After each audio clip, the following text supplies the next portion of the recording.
Al señor decano de la Facultad de Derecho, Hernán Bota. Y seguidamente vamos a dar comienzo a la primera conferencia de esta jornada, que va a estar a cargo de la doctora, gracias, que va a estar a cargo de la doctora Gabriela Calcaterra, quien va a disertar sobre el impacto de la muerte en las sociedades de familia. La doctora Calcaterra es abogada, doctora en Derecho, profesora asociada de la Cátedra B de Derecho de las Personas Jurídicas de la Facultad de Derecho de la Universidad Nacional de Rosario, es directora de la carrera de especialización en asesoramientos jurídicos a pymes de la Facultad de Derecho UNICEN, es académica correspondiente de la Academia Nacional de Derecho de Ciencias Sociales de Córdoba, es miembro del Instituto de Derecho Empresarial de la Academia Nacional de Derecho y Ciencias Sociales de Buenos Aires, miembro de la Comisión de Reforma de la Ley General de Sociedades, designada por el Congreso de la Nación en los años 2018 y 2019, y además es autora de artículos y libros sobre el tema de su especialidad. Le cedemos entonces así la palabra a la doctora Calcaterra. Muchísimas gracias. Buenas tardes a todos. Antes que nada, y por supuesto como corresponde, quiero agradecer a Mariana la confianza de convocarme a abrir esta tan importante y querida jornada de cierre de su carrera de especialización, de su carrera, sí, de especialización en Derecho Sucesorio. Sé mejor que muchos aquí cuánto ha puesto durante todos estos años para dar a luz esta carrera, para sostenerla, para adaptarla y adecuarla, como decía hace unos minutos el decano, a las distintas vicisitudes. Ha pasado de todo en los últimos 15 años a nivel académico y en todos los momentos de la vida académica de esta carrera, Mariana ha estado allí a la vanguardia, actualizando, adaptando desde lo tecnológico, desde lo académico. De modo que mi agradecimiento y mis felicitaciones y mi enorme admiración hacia ella y hacia el equipo de trabajo que no es casual ha logrado consolidar, que tampoco es tarea fácil. Y aquí estoy yo, de nuevo, para hablar de la muerte del socio en las empresas de familia o en las no empresas de familia. Nosotros hemos tenido ocasión en nuestro curso de hablar de la muerte de los socios. Pero vamos a ver ahora una vueltita más de tuerca, ahora que ya todos entendimos o repasamos y recordamos. A vos te va a tocar escuchar todo. Bueno, si te parece que no, me decís, estás más cerca, pará, aparcá. Vamos a darle una vueltita de tuerca ahora que ya tenemos todos más frescos cuál es el régimen que el derecho societario le ofrece a los familiares frente a la muerte. Cuando nosotros hablamos de sociedad, del concepto de sociedad, desde el inicio, el artículo primero de la Ley General de Sociedades dice que habrá sociedad cuando una o más personas. Y claro, por ahora, y hasta tanto la inteligencia artificial logre reemplazar a la persona física, a la persona humana a través de robots y a lo mejor de otro tipo de instrumento mecánico, cuando hablamos de personas hablamos de nosotros, de las personas humanas, del hombre de carne y hueso, del que hablaba Miguel de Unamuno.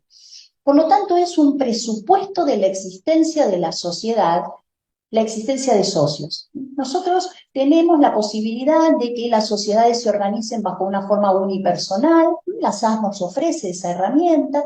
También podemos ver empresas familiares que ni siquiera tienen forma societaria. ¿Cuántos empresarios familiares no han abrazado la estructura societaria, mantienen todo el patrimonio en su propio acervo personal, pero hay una empresa y es una empresa familiar y algún día alguien la va a heredar? Y luego están las sociedades tradicionales, las que tienen más de un socio y que pueden tener distintas formas jurídicas, aunque la verdad es que las formas que adoptan son la SRL, la anónima y la SAS. En todas ellas necesitamos de socios. Y cuando hablamos de sociedades de familia y de empresas de familia, pensamos en el empresario. Y el empresario es ese socio que a la vez gestiona, que difícilmente tenga tan profesionalizada su empresa como para estar en algunos de los roles y alejado de todo. Nosotros vivimos y asesoramos empresas familiares en las que todo se hace a pulmón como esta carrera. a lo mejor de primera, segunda, tercera generación, pero allí están las personas humanas. Esas que no pierden la costumbre de morirse. Y la verdad es que cuando constituimos sociedades, muchas veces no estamos pensando en que nos vamos a morir. Son esos negocios jurídicos en los que uno dice, bueno, vamos a constituir la sociedad, entendimos que nació, en el mejor de los casos, que nació objeto, pero así todos nosotros estamos dependiendo de personas humanas que estén vivas y que estén capaces. Pero esta carrera nos llama a pensar en la muerte del socio. Por lo tanto, el aporte de ese socio puede ser incluso esencial. El hecho de que sea quien gestiona, de que sea el que entiende el negocio, el que le empuja y lo lleva adelante, casi sin augurarle malos destinos a Mariana, lo que hace Mariana en esta carrera. O sea, sí, puede ser, pero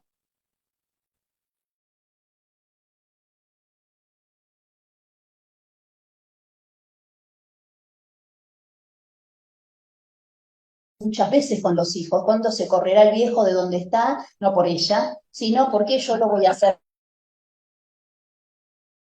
Bueno, a ver, me va a tocar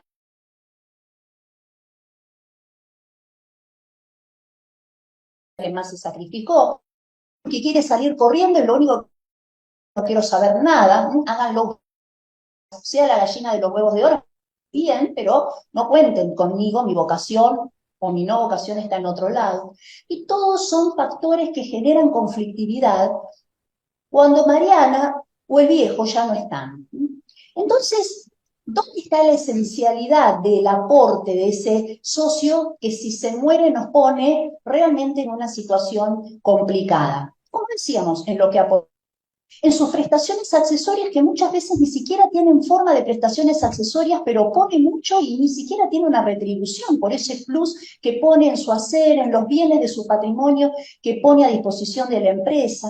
Y la gestiona, porque cuando hablamos de sucesión en materia societaria, no hablamos de sucesión patrimonial solamente, sino también de sucesión en la gestión. No voy a avanzar sobre los contenidos de otras charlas, seguramente el doctor Hernández, muy erudita, va a hablar del pacto sobre herencia futura, y allí lo que se prioriza es la gestión, es darle la continuidad a la empresa desde garantizarle su actividad. Y juegan principios que no conocemos cuando estamos solo mirando el derecho sucesorio. El principio de conservación de la empresa. El principio de conservación de la empresa es el que justifica la posibilidad de saltarnos la prohibición del pacto sobre herencia futura y acá decir, y hacelo porque hay que mantener la empresa. El principio del interés social. El interés social es un concepto que muchas veces soslayamos cuando estamos repartiendo de manera rapiñosa el patrimonio que dejó el causante. Pero hay que entender que esa empresa tiene necesidades, o esa sociedad tiene necesidades y requerimientos que quizás no se puedan resolver solo a través de la partición de las participaciones societarias. Y entonces lo primero que hacemos es ver qué nos ofrece el régimen jurídico en general, qué pasa frente a la muerte de una persona, y si no tenemos nada previsto, y bueno, vamos a ir a las reglas generales. Y acá no les voy a explicar yo a ustedes que cuando alguien se muere, los herederos ocupan activa y pasivamente el lugar del causante, salvo en aquellas obligaciones personalísimas. Y ahí también hace un poquito de ruido esta cuestión societaria. Entonces, cuando los societaristas le decimos, che, ¿podemos prever la muerte del socio? ¿Cómo?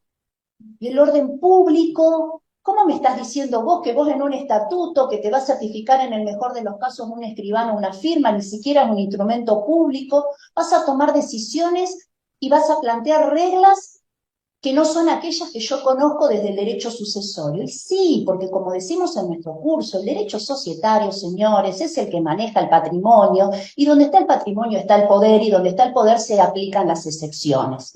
Y entonces esto sale del orden público, que no sé para qué hay orden público sucesorio, pero tampoco me ha invitado a mí a cuestionarle su materia, y entonces nosotros vamos a lo que es el contrato, porque gracias a Dios ahora viene el maestro de derecho de contratos, y ustedes van a salir de acá convencidos, no escuchen a Nadalini, terminemos más o menos con Hernández y en la idea de la autonomía de la voluntad, y que la vida sigue, porque la vida sigue. Y la empresa necesita que la vida siga, porque la empresa ni siquiera puede hacer los 9 días de luto y llanto que hemos tenido durante tanto tiempo. La empresa ni siquiera puede tolerar el impacto de una pérdida. La empresa tiene que estar preparada para continuar, porque no puede depender de personas humanas, aunque así sea. Entonces, el derecho sucesorio, ¿qué nos va a decir? Y bueno, vendrán a ocupar el lugar del causante, con todo este acervo de problemas que nosotros nos estamos planteando, ¿no? Viene a ocupar el lugar del causante gente que no entiende nada de la empresa, gente a la que no le interesa la empresa, gente que está en conflicto entre sí, y bueno, todo eso impacta. Como eso impacta, tenemos que prever que va a impactar. ¿Y en quién va a impactar? En el socio supérstite, que pobrecito, termina siendo socio de alguien que nunca pensó que fuera su socio, de esos pibes que ni siquiera veía y ahora vienen a decirle que quieren informarse, que entienden de su negocio mucho más que él. La familia, que además de estar atravesando un duelo, en el mejor de los casos, también tiene que ver cómo se amaina para poder continuar la empresa, y alguien más de quien no nos acordamos nunca, que es la propia sociedad. La sociedad es un sujeto, la sociedad es una persona jurídica, la sociedad tiene su interés y eso hay que tutelarlo y tiene su derecho a la subsistencia más allá de la muerte de aquel que le dio nacimiento, que para tantos es un hijo más, ¿no? Muchas veces los empresarios nos dicen, bueno, tengo 3 hijos y después tuvimos esta, que parece ser la que más nos interesa. Entonces se rige por la ley de sociedades, por el Código Civil y Comercial, por la Ley General de Sociedades. ¿Y qué nos dice el Código Civil y Comercial? Nos dice, miren, ustedes, el empresario antes de morirse en esta planificación puede plantear la indivisión forzosa de las participaciones societarias.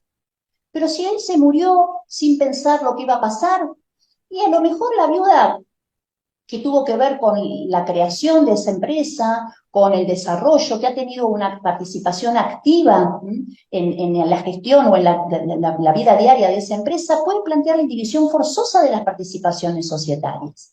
Y no solo eso, una vez que lo plantee, se queda como administradora de esa indivisión forzosa y por lo tanto viene a ocupar el lugar del causante. Por lo menos, como digo, en la gestión de esa participación societaria. Entonces verán, en algún momento esto se partirá o no.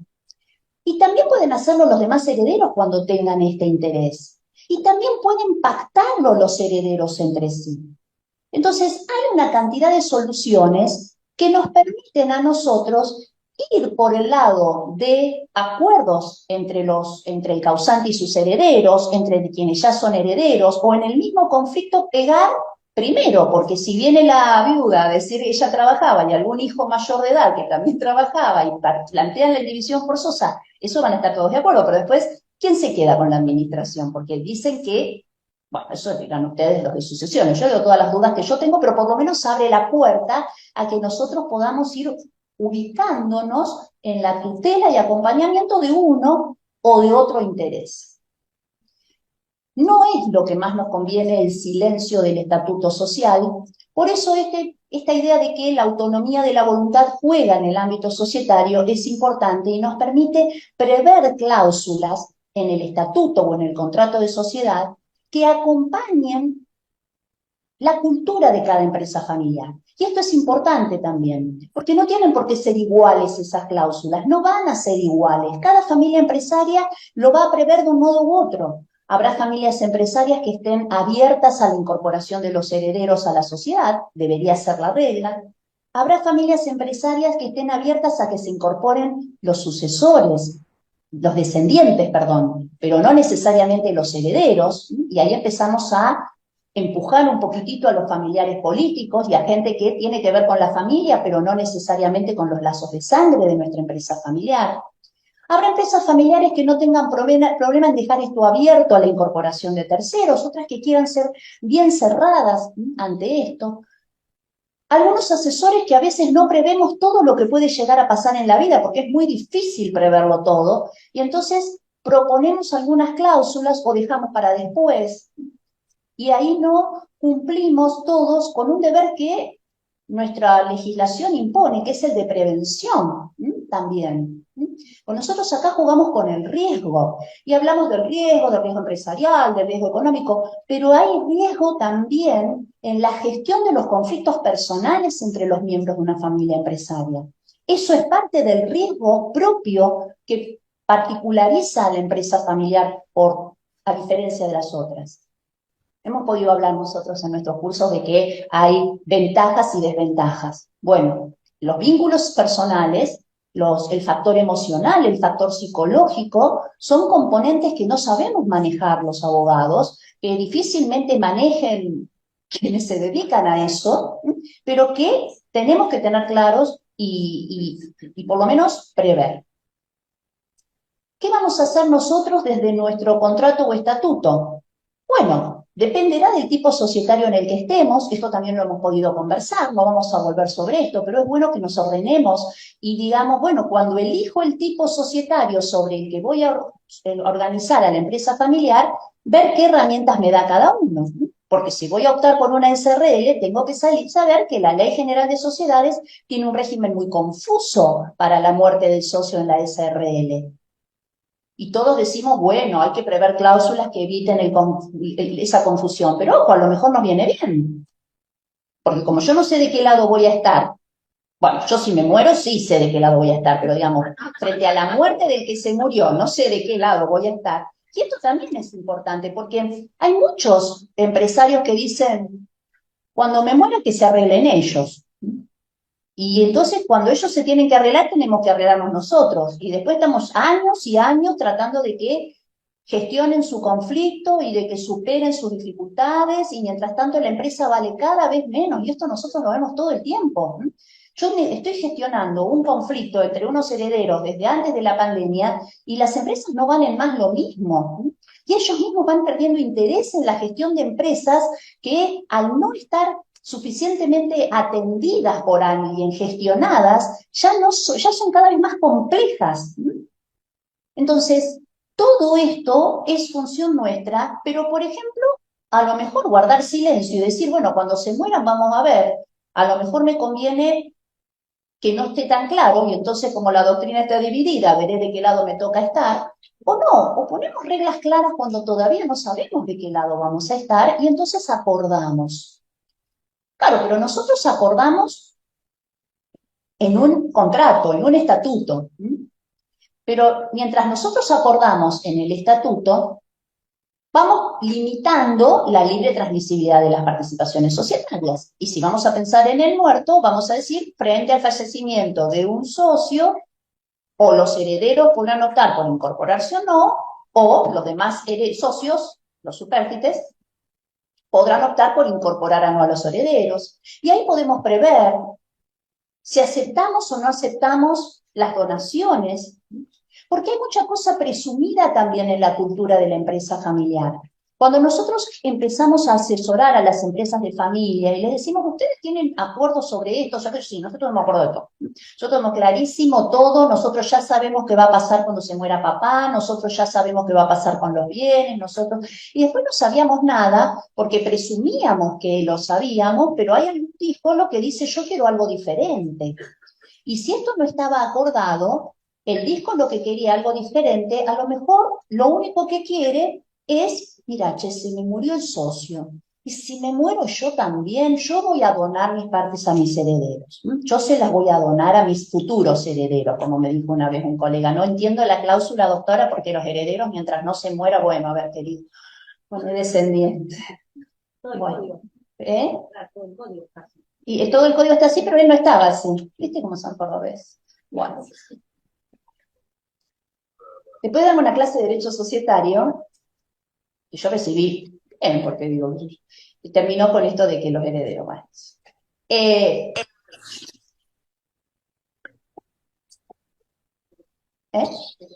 Nada, hay alguien que tiene el micrófono abierto y me distrae porque yo soy dispersa. Pero no nada que quejarme. Entonces vamos a prever cláusulas en el estatuto. Muy bien. Y nos pusimos de acuerdo. Y hemos hablado de la incorporación o no de los herederos. A lo mejor hasta hemos avanzado sobre la idea de las donaciones y dijimos se puede donar, pero no se puede transferir a título oneroso, como para dejar abierta la puerta. O dijimos, bueno, mira, si querés donar y donás sin no media oposición, porque a lo mejor tenés unos hijos con los que no querramos nosotros por ninguna vía ser socios, pareciera que el derecho societario me lo permite. Mucho me lo permite y me lo permite más o menos. Entonces empiezo a hacer agua con el contrato, porque me pongo a pensar que si yo voy al registro y se ponen a leer estas cláusulas y cómo lo van a tomar y que si son de mucho peso societario me empiezan a decir que no corresponde regularlo en el estatuto. Entonces voy a otro instrumento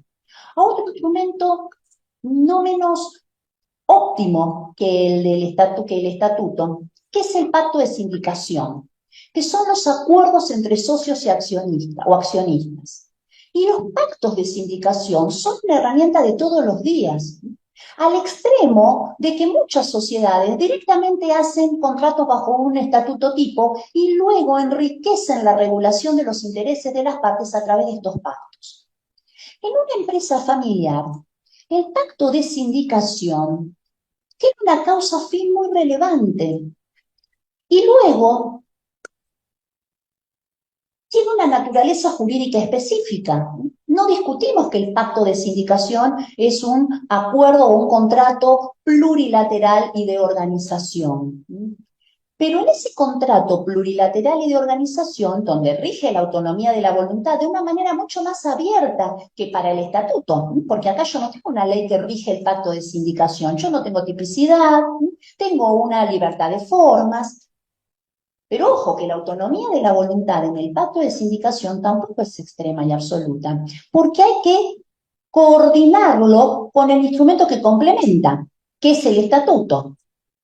Y entonces nos damos cuenta de que eso que parecía una gracia, hacer un estatuto tipo y después el pacto de sindicación, nos empieza a generar una carga de trabajo que también sería bueno que entendamos que tiene que cobrarse, porque es un trabajo de extrema prudencia, es un trabajo de extrema prolijidad y coherencia, porque puede estar muy lindo el pacto de sindicación, pero como no es autónomo respecto del estatuto, cualquier cosa que contradiga del estatuto vamos a tener que priorizar las pautas de las normas del estatuto.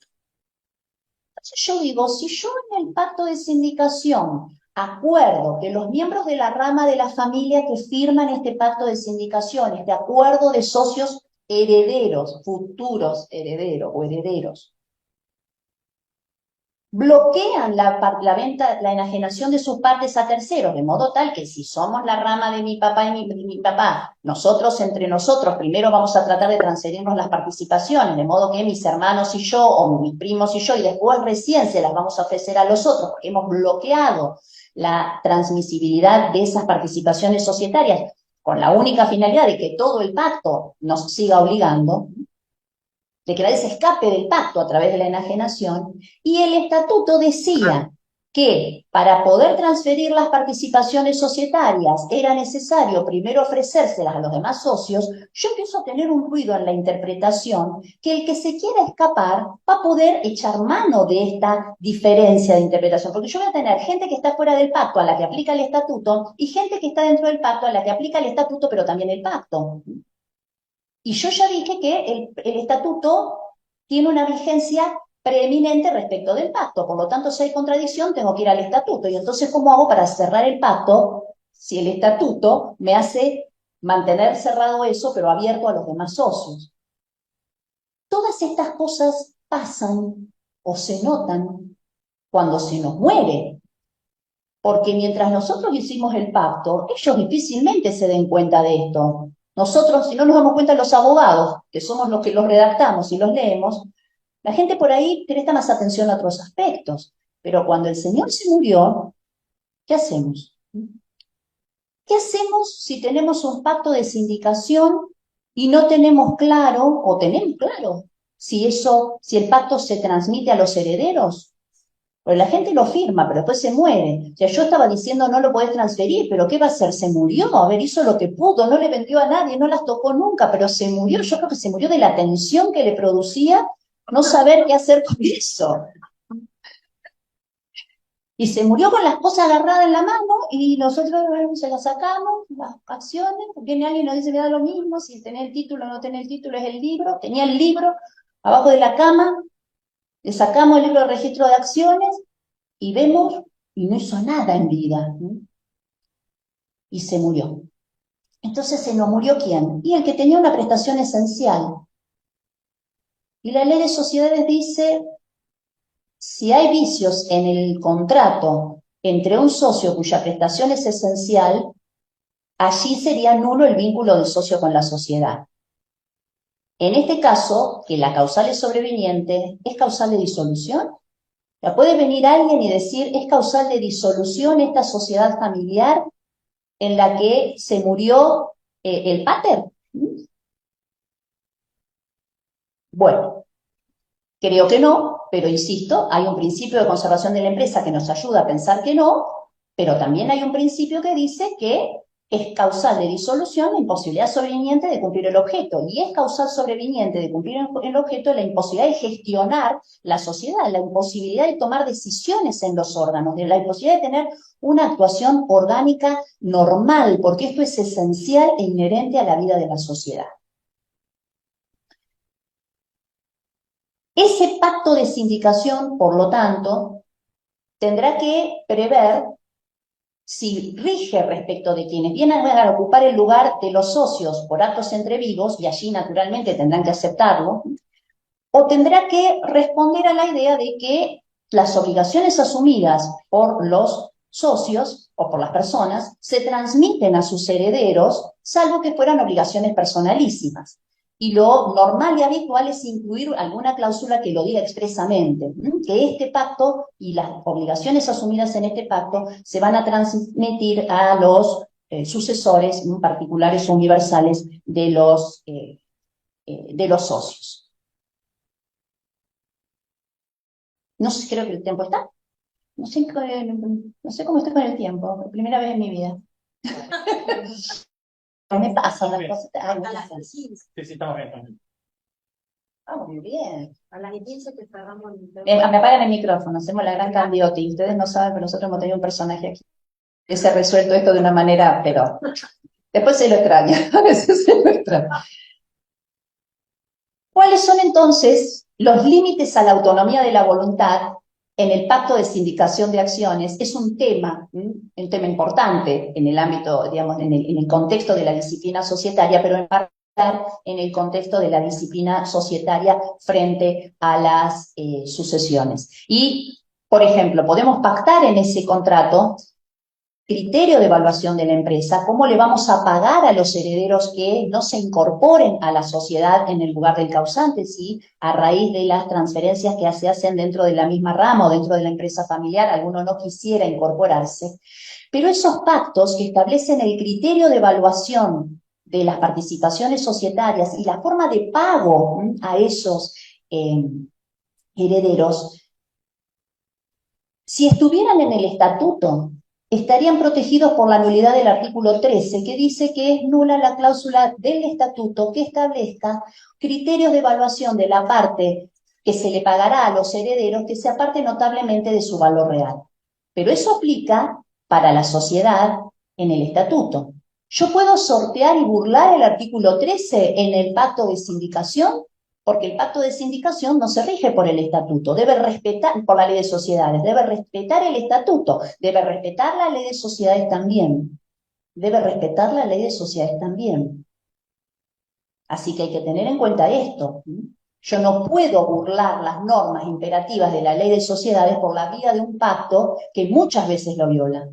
Porque muchas veces por ejercer la autonomía de la voluntad, por ser más prácticos, por no haber una autoridad que controla el contenido de las normas, nosotros regulamos criterios que terminan estableciendo un apartamiento de las normas imperativas de la Ley General de Sociedades.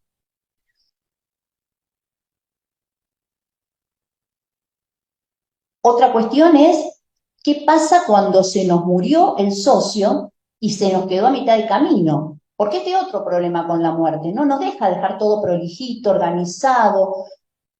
como en algunas películas, me avisan que me voy a morir tal día, tal hora, entonces yo hasta me despedí de mis amigos. No, te morís cuando más o menos la cosa se da así, se termina.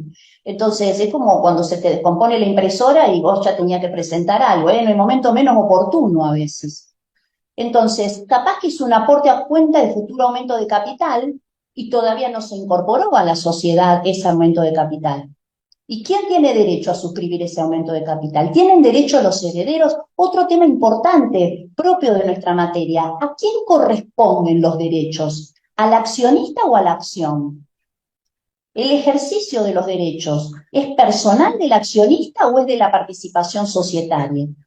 Si yo participé, se tomó una decisión que implicó un aumento de capital y estoy dentro del plazo para ejercer el derecho de receso y me muero, ¿pueden ejercer el derecho de receso los herederos porque esto es inherente a la participación o tenía que ejercerlo yo y me he muerto? ¿Quién continúa las acciones judiciales de impugnación de las resoluciones asamblearias si me morí? Porque si son en contra mío, está claro el derecho procesal, pero si yo tenía la legitimación activa, ¿pueden mis herederos empezar una acción que yo no inicié? Si yo a lo mejor no la quería iniciar. También ahí hay que cuidarse, ¿no es cierto? Porque si los herederos quieren iniciar una acción y uno no quiere, y estamos dentro del plazo que establece la ley para iniciarla, capaz que toman alguna decisión un poco más drástica como para poder iniciarla. ¿Podemos someter la existencia de la sociedad a la subsistencia o a la existencia o a la supervivencia de alguno de los socios? La ley de sociedades dice que el plazo de duración tiene que ser determinado, pero puede estar sujeto a una condición. ¿Nosotros podemos declarar esencial la participación de un socio en la sociedad? De tal suerte que esa empresa familiar subsista bajo forma de sociedad mientras este o algunos o todos o algunos de estos estén en la sociedad, y si no opera la causal de disolución, se da por cumplida la condición.